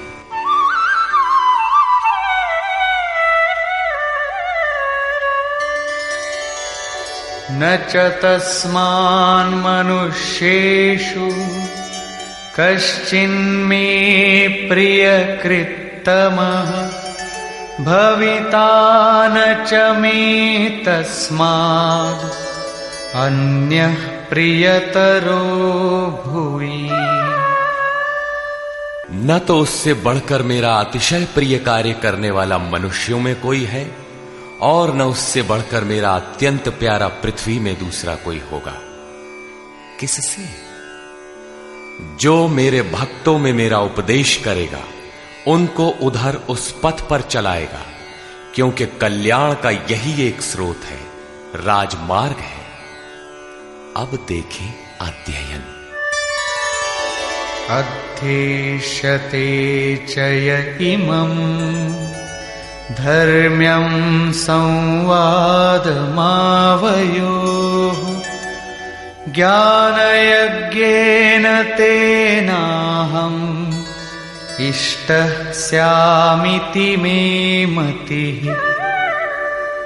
जो पुरुष इस धर्ममय हम दोनों के संवाद को अध्येष्यते भली प्रकार मनन करेगा, उसके द्वारा मैं ज्ञान यज्ञ से पूजित होऊंगा, अर्थात ऐसा यज्ञ जिसका परिणाम ज्ञान है, जिसका स्वरूप पीछे बताया गया है, जिसका तात्पर्य है साक्षात्कार के साथ मिलने वाली जानकारी।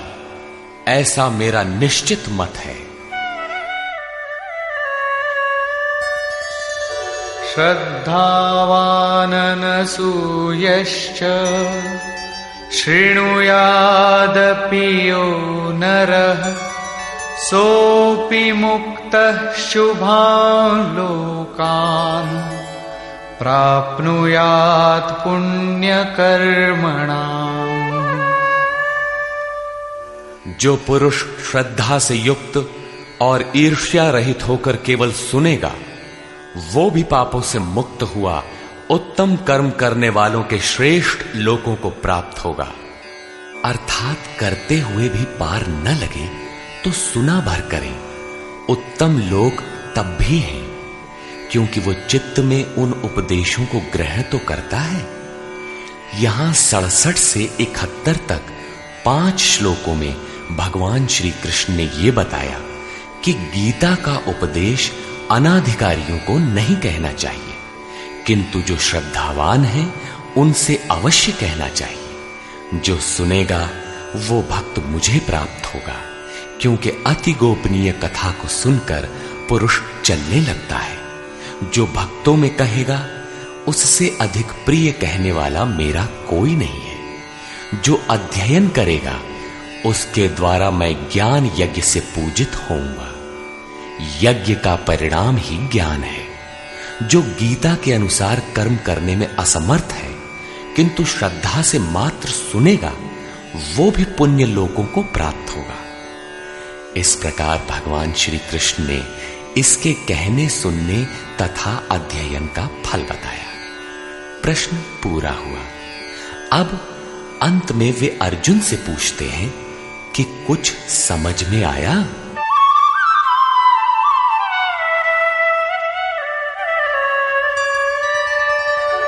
कच्चिदेतच्छ्रितं पार्थ त्वयैकाग्रेण चेतसा कच्चिदज्ञानसम्मोहः प्रनष्टस्ते धनञ्जय।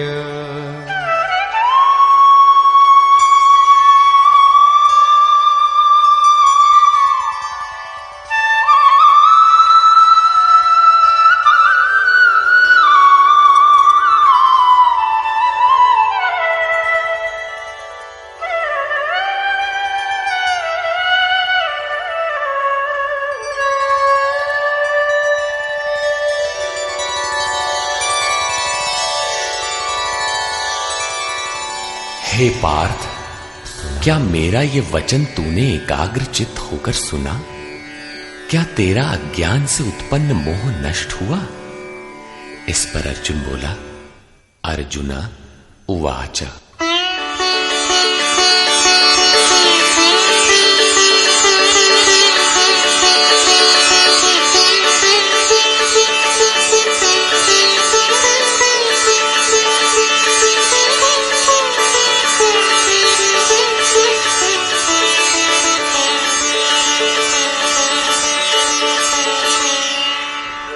नष्टो मोहः स्मृतिर्लब्धा त्वत्प्रसादान्मयाच्युत स्थितोऽस्मि गतसन्देहः करिष्ये वचनं तव।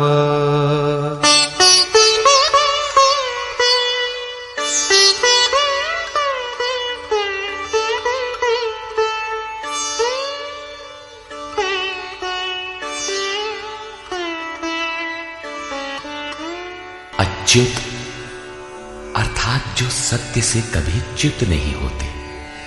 आपकी कृपा से मेरा मोह नष्ट हो गया है, मुझे स्मृति प्राप्त हुई है, मुझे याद है, अब मैं संशय रहित हुआ स्थित हूं और आपकी आज्ञा का पालन करूंगा।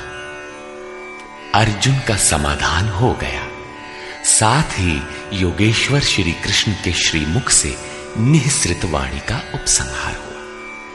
इस पर संजय बोला, 11वें अध्याय में विराट रूप का दर्शन करा लेने पर योगेश्वर श्री कृष्ण ने कहा था कि अर्जुन, अनन्य भक्ति के द्वारा मैं इस प्रकार देखने को, जैसा तूने देखा है, तत्व से जानने तथा प्रवेश करने को सुलभ हूं। अध्याय 11 के 54वें श्लोक में इस प्रकार दर्शन करने वाले साक्षात मेरे स्वरूप को प्राप्त हो जाते हैं। और यहां भी अर्जुन से पूछते हैं कि क्या तुम्हारा मोह नष्ट हुआ? अर्जुन ने कहा कि मेरा मोह नष्ट हो गया, मैं अपनी स्मृति को प्राप्त हो गया हूं। आप जो कहते हैं वही करूंगा। दर्शन के साथ तो अर्जुन को मुक्त हो जाना चाहिए था। वस्तुतः अर्जुन को तो जो होना था हो गया, किंतु शास्त्र भविष्य में आने वाली पीढ़ी के लिए होता है, उसका उपयोग आप सबके लिए है। संजय उवाच।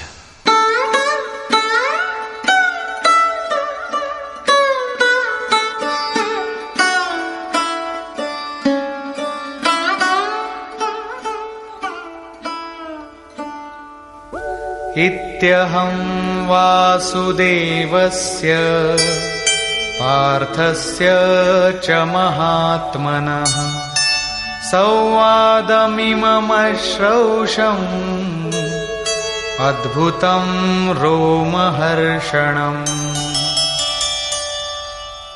इस प्रकार मैंने वासुदेव और महात्मा अर्जुन, अर्थात अर्जुन एक महात्मा है, योगी है, साधक है, न कि कोई धनुर्धर जो मारने के लिए खड़ा हो।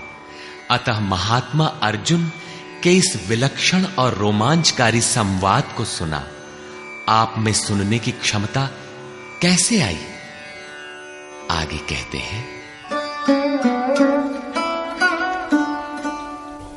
व्यासप्रसादाच्छ्रितवान् एतद्गुह्यमहं परम् योगं योगेश्वरात् कृष्णात् साक्षात् कथयतः स्वयं। श्री व्यास जी की कृपा से, उनकी दी हुई दृष्टि से मैंने इस परम गोपनीय योग को साक्षात कहते हुए स्वयं योगेश्वर श्री कृष्ण से सुना है। संजय श्री कृष्ण को योगेश्वर मानता है। जो स्वयं योगी हो और दूसरों को भी योग प्रदान करने की क्षमता रखता हो, वो योगेश्वर है। राजन् संस्मृत्य संस्मृत्य संवादमिममद्भुतम् केशवार्जुनयोः पुण्यम् हृष्यामि च मुहुर्मुहुः। हे राजन धृतराष्ट्र, केशव और अर्जुन के इस परम कल्याणकारक और अद्भुत संवाद को पुनः स्मरण करके मैं बारंबार हर्षित हो रहा हूं।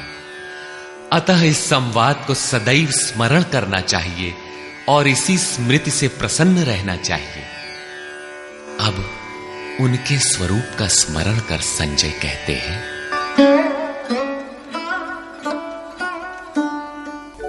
तच्च संस्मृत्य संस्मृत्य रूपमत्यद्भुतं हरेः विस्मयो मे महान् राजन् हृष्यामि च पुनः पुनः। हे राजन, हरि के अर्थात जो शुभाशुभ सर्व का हरण कर स्वयं शेष रहते हैं, उन हरि के अति अद्भुत रूप को पुनः पुनः स्मरण करके मेरे चित्त में महान आश्चर्य होता है और मैं बारंबार हर्षित होता हूं। इष्ट का स्वरूप बार बार स्मरण करने की वस्तु है। अंत में संजय निर्णय देते हैं,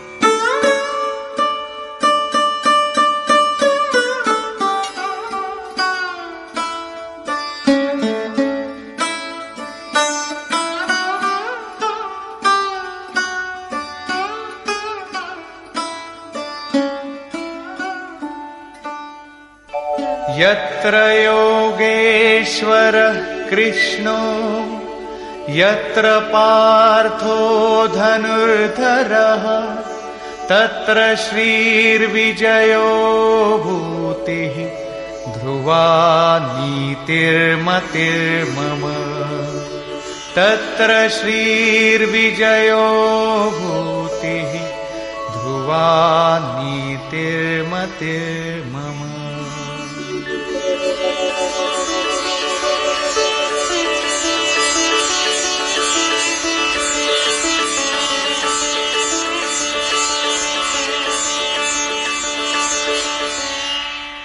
राजन, जहां योगेश्वर श्री कृष्ण और धनुर्धर अर्जुन अर्थात ध्यान ही धनुष है, इंद्रियों की दृढ़ता ही गांडीव है, अर्थात स्थिरता के साथ ध्यान धरने वाला महात्मा अर्जुन है, वहीं पर श्री ऐश्वर्य विजय जिसके पीछे हार नहीं है, ईश्वरीय विभूति और चल संसार में अचल रहने वाली नीति है, ऐसा मेरा मत है। आज तो धनुर्धर अर्जुन है नहीं, ये नीति विजय विभूति तो अर्जुन तक सीमित रह गई, तत्सामयिक थी यह तो द्वापर में ही समाप्त हो गई।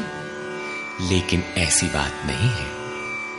योगेश्वर श्री कृष्ण ने बताया कि मैं सबके हृदय देश में निवास करता हूं, आपके हृदय में भी वे हैं। अनुराग ही अर्जुन है। अनुराग आपके अंतःकरण की इष्टोन्मुख लगन का नाम है। यदि ऐसा अनुराग आप में है तो सदैव वास्तविक विजय है और अचल स्थिति दिलाने वाली नीति भी सदैव रहेगी, न कि कभी थी। जब तक प्राणी रहेंगे परमात्मा का निवास उनके हृदय देश में रहेगा। विकल आत्मा उसे पाने का इच्छुक होगा और उनमें से जिसके भी हृदय में उसे पाने का अनुराग उमड़ेगा वही अर्जुन की श्रेणी वाला होगा, क्योंकि अनुराग ही अर्जुन है। अतः मानव मात्र इसका प्रत्याशी बन सकता है। निष्कर्ष, यह गीता का समापन अध्याय है। आरंभ में ही अर्जुन का प्रश्न है, प्रभु मैं त्याग और सन्यास के भेद और स्वरूप को जानना चाहता हूं। योगेश्वर श्री कृष्ण ने इस पर प्रचलित 4 मतों की चर्चा की। इनमें एक सही भी था। इससे मिलता जुलता ही निर्णय योगेश्वर श्री कृष्ण ने दिया कि यज्ञ, दान और तप किसी काल में त्यागने योग्य नहीं है। ये मनीषियों को भी पवित्र करने वाले हैं। इन तीनों को रखते हुए इनके विरोधी विकारों का त्याग करना ही वास्तविक त्याग है। यह सात्विक त्याग है। फल की इच्छा के साथ त्याग राजस है। मोहवश नियत कर्म का ही त्याग करना तामस त्याग है। और सन्यास त्याग की ही चरमोत्कृष्ट अवस्था है। नियत कर्म और ध्यान जनित सुख सात्विक है। इंद्रियों और विषयों का भोग राजस है और तृप्तिदायक अन्न की उत्पत्ति से रहित दुखद सुख तामस है। मनुष्य मात्र के द्वारा शास्त्र के अनुकूल अथवा प्रतिकूल कार्य होने में 5 कारण हैं। कर्ता अर्थात मन, पृथक पृथक करण अर्थात जिनके द्वारा किया जाता है। शुभ पार लगता है तो विवेक, वैराग्य, शम, दम करण है। अशुभ पार लगता है तो काम, क्रोध, राग, द्वेष इत्यादि करण होंगे। नाना प्रकार की इच्छाएं अर्थात इच्छाएं अनंत हैं, सब पूर्ण नहीं हो सकती। केवल वह इच्छा पूर्ण होती है जिसके साथ आधार मिल जाता है। चौथा कारण है आधार अर्थात साधन। और 5वां हेतु है दैव अर्थात प्रारब्ध या संस्कार। प्रत्येक कार्य के होने में यही 5 कारण हैं। फिर भी जो कैवल्य स्वरूप परमात्मा को कर्ता मानता है वह मूल बुद्धि यथार्थ नहीं जानता। अर्थात भगवान नहीं करते, जबकि पीछे कह आए हैं कि अर्जुन तू निमित्त मात्र होकर खड़ा भर रहे, कर्ता धर्ता तो मैं हूं। अंततः उन महापुरुष का आशय क्या है? वस्तुतः प्रकृति और पुरुष के बीच एक आकर्षण सीमा है। जब तक मनुष्य प्रकृति में बरतता है तब तक माया प्रेरणा करती है, और जब वह इससे ऊपर उठकर इष्ट को समर्पित हो जाता है और वह इष्ट जब हृदय देश से रथी हो जाता है फिर भगवान करते हैं। ऐसे स्तर पर अर्जुन था, संजय भी था, और सबके लिए इस अर्थात कक्षा में पहुंचने का विधान है। अतः यहां भगवान प्रेरणा करते हैं। पूर्ण ज्ञाता महापुरुष, जानने की विधि और ज्ञेय परमात्मा, इन तीनों के संयोग से कर्म की प्रेरणा मिलती है। इसलिए किसी अनुभवी महापुरुष अर्थात सद्गुरु के सानिध्य में समझने का प्रयास करना चाहिए। वर्ण व्यवस्था के प्रश्न को चौथी बार लेते हुए योगेश्वर श्री कृष्ण ने बताया कि इंद्रियों का दमन, मन का शमन, एकाग्रता, शरीर, वाणी और मन को इष्ट के अनुरूप तपाना, ईश्वरीय जानकारी का संचार, ईश्वरीय निर्देशन पर चलने की क्षमता इत्यादि ब्रह्म में प्रवेश दिलाने वाली योग्यताएं ब्राह्मण श्रेणी के कर्म है। शौर्य, पीछे न हटने का स्वभाव, सब भावों पर स्वामी भाव, कर्म में प्रवृत्त होने की दक्षता क्षत्रिय श्रेणी का कर्म है।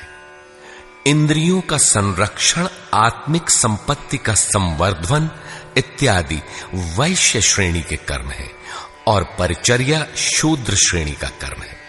शूद्र का अर्थ है अल्पज्ञ। अल्पज्ञ साधक जो नियत कर्म चिंतन में 2 घंटे बैठकर 10 मिनट भी अपने पक्ष में नहीं पाता। शरीर अवश्य बैठा है, लेकिन जिस मन को टिकना चाहिए वह तो हवा से बातें कर रहा है। ऐसे साधक का कल्याण कैसे हो? उसे अपने से उन्नत अवस्था वालों की अथवा सद्गुरु की सेवा करनी चाहिए। शनैः शनैः उसमें भी संस्कारों का सृजन होगा, वह गति पकड़ लेगा। अतः इस अल्पज्ञ का कर्म सेवा से ही प्रारंभ होगा। कर्म एक ही है, नियत कर्म, चिंतन। उसके कर्ता की 4 श्रेणियां अति उत्तम, उत्तम, मध्यम और निकृष्ट ही ब्राह्मण, क्षत्रिय, वैश्य और शूद्र हैं। मनुष्य को नहीं बल्कि गुणों के माध्यम से कर्म को 4 भागों में बांटा गया। गीतोक्त वर्ण इतने में ही है। तत्व को स्पष्ट करते हुए उन्होंने कहा कि अर्जुन, उस परम सिद्धि की विधि बताऊंगा जो ज्ञान की परानिष्ठा है। विवेक, वैराग्य, शम, दम, धारावाही चिंतन और ध्यान की प्रवृत्ति इत्यादि ब्रह्म में प्रवेश दिला देने वाली सारी योग्यताएं जब परिपक्व हो जाती हैं और काम, क्रोध, मोह, राग, द्वेषादि प्रकृति में घसीट कर रखने वाली प्रवृत्तियां जब पूर्णतः शांत हो जाती हैं, उस समय वह व्यक्ति ब्रह्म को जानने योग्य होता है। उसी योग्यता का नाम पराभक्ति है। पराभक्ति के द्वारा ही वह तत्व को जानता है। तत्व है क्या? तो बताया, मैं जो हूं, जिन विभूतियों से युक्त हूं, उसको जानता है। अर्थात परमात्मा जो है अव्यक्त, शाश्वत, अपरिवर्तनशील, जिन अलौकिक गुण धर्मों वाला है, उसे जानता है, और जानकर वह तत्क्षण मुझ में स्थित हो जाता है। अतः तत्व है परम तत्व, न कि 5 या 25 तत्व। प्राप्ति के साथ आत्मा उसी स्वरूप में स्थित हो जाता है, उन्हीं गुण धर्मों से युक्त हो जाता है। ईश्वर का निवास बताते हुए योगेश्वर श्री कृष्ण ने कहा, अर्जुन, वह ईश्वर संपूर्ण भूतों के हृदय देश में निवास करता है, किंतु माया रूपी यंत्र में आरूढ़ होकर लोग भटक रहे हैं, इसलिए नहीं जानते। अतः अर्जुन, तू हृदय में स्थित उस ईश्वर की शरण जा। इससे भी गोपनीय एक रहस्य और है कि संपूर्ण धर्मों की चिंता छोड़कर तू मेरी शरण में आ, तू मुझे प्राप्त होगा। यह रहस्य अनाधिकारी से नहीं कहना चाहिए, जो भक्त नहीं है उससे नहीं कहना चाहिए, लेकिन जो भक्त है उससे अवश्य कहना चाहिए। उससे दुराव रखें तो उसका कल्याण कैसे होगा? अंत में योगेश्वर श्री कृष्ण ने पूछा, अर्जुन, मैंने जो कुछ कहा उसे तूने भली प्रकार सुना, समझा, तुम्हारा मोह नष्ट हुआ कि नहीं? अर्जुन ने कहा, भगवन, मेरा मोह नष्ट हो गया है। मैं अपनी स्मृति को प्राप्त हो गया हूं। आप जो कुछ कहते हैं वही सत्य है और अब मैं वही करूंगा। संजय, जिसने इन दोनों के संवाद को भली प्रकार सुना है, अपना निर्णय देता है कि श्री कृष्ण महायोगेश्वर और अर्जुन एक महात्मा है। उनका संवाद बारंबार स्मरण कर वह हर्षित हो रहा है, अतः इसका स्मरण करते रहना चाहिए। उन हरि के रूप को याद करके भी वह बारंबार हर्षित होता है, अतः बारंबार स्वरूप का स्मरण करते रहना चाहिए। ध्यान करते रहना चाहिए। जहां योगेश्वर श्री कृष्ण हैं और जहां महात्मा अर्जुन हैं, वहीं श्री है। विजय, विभूति और ध्रुव नीति भी वही है। सृष्टि की नीतियां आज हैं तो कल बदलेंगी। ध्रुव तो एकमात्र परमात्मा है। उसमें प्रवेश दिलाने वाली नीति ध्रुव नीति भी वही है। यदि श्री कृष्ण और अर्जुन को द्वापर कालीन व्यक्ति विशेष मान लिया जाए, तब तो आज न अर्जुन है और न श्री कृष्ण। आपको न विजय मिलनी चाहिए और न विभूति, तब तो गीता आपके लिए व्यर्थ है।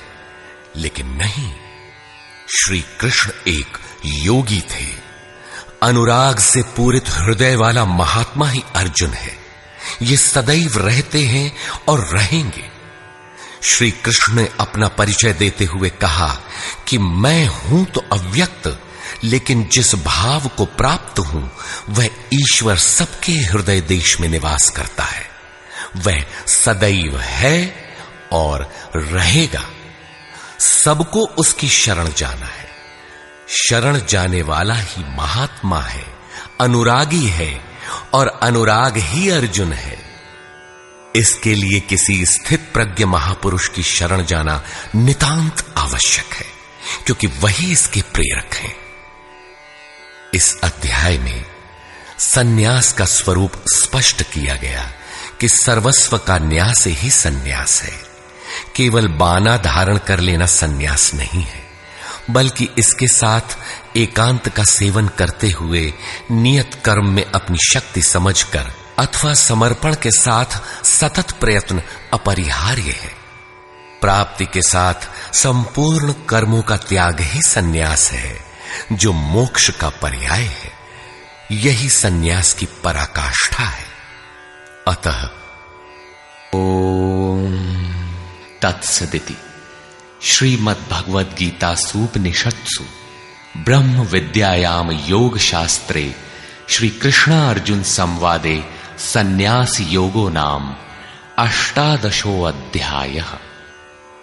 इस प्रकार स्वामी अड़गड़ानंद कृत श्रीमद्भगवद्गीता के भाष्य यथार्थ गीता का 18वां अध्याय पूर्ण होता है। हरि ओम।